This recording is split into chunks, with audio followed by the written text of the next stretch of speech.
आजचं टार्गेट होतं माझं हॉल साफ करायचं. तर नमस्कार मंडळी, फायनली मुहूर्त लागला. कारण खूप दिवसाची सुट्टी पण झालेली आणि खूप जास्त धूळ साचलेली सगळीकडे.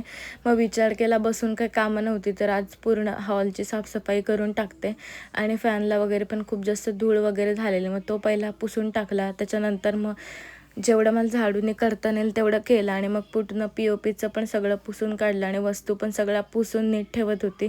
कारण ते दिसायला बरोबर पण नाही दिसत आणि तेच ठरवलेलं तेच करून टाकलं. जेव्हा मी कुठली गोष्ट मनापासून ठरवते ना, की ती पूर्ण केल्याशिवाय मला झोप पण लागत नाही. मग ते सगळं पूर्ण क्लीन करून घेतलं.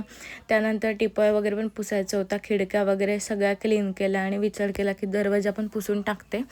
आणि मग दरवाजा पण पुसून टाकला आणि आम्हाला जायचं होतं आज पनवेलला. अचानक नाही, आमचा प्लॅन झालेलाच.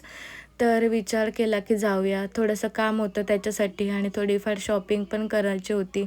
म्हणून आम्ही संध्याकाळी जायला निघालो. त्यानंतर पहिलं तर आम्ही डी-मार्टला गेलो आणि इतकी जास्त भूक लागलेली ना, तर विचार केला काहीतरी पेटपूजा करूया. मग तिथून एक व्हेज पिझ्झा घेतला आणि पिझ्झा खाऊन झालं की कसं शॉपिंगला पण मस्त एनर्जी येते. मग खूप सारी शॉपिंग करायची होती आणि कपडे घ्यायचे होते. मेन म्हणजे मला घरात घालायला, बाकी इतकं काय घेतलं नाही. ज्या घ्यायच्या होत्या त्या वस्तूच घेतल्या आणि खूप जास्त वस्तू घेतल्या. त्याच्यानंतर तरी पण पोट भरत नव्हतं की हे घेऊ ते घेऊ, काहीतरी कमी पडतच होतं. तरी पण घेतलं आणि गर्दी पण खूप होती आणि आम्हाला रात्र पण झालेली.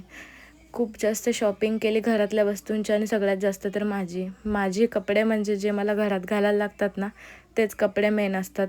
आणि तिथे आपली एक फॉलोवर पण भेटली डी-मार्टला, जी तिथे जॉबला आहे आणि ती आपल्या व्हिडिओज वगैरे बघत असते. तर तिला भेटून पण खूप जास्त मस्त वाटलं. So thank you so much. त्यानंतर आम्ही ओरियन मॉलला गेलो पेटपूजा करायला आणि असा होता आमचा डे. भेटू द्या.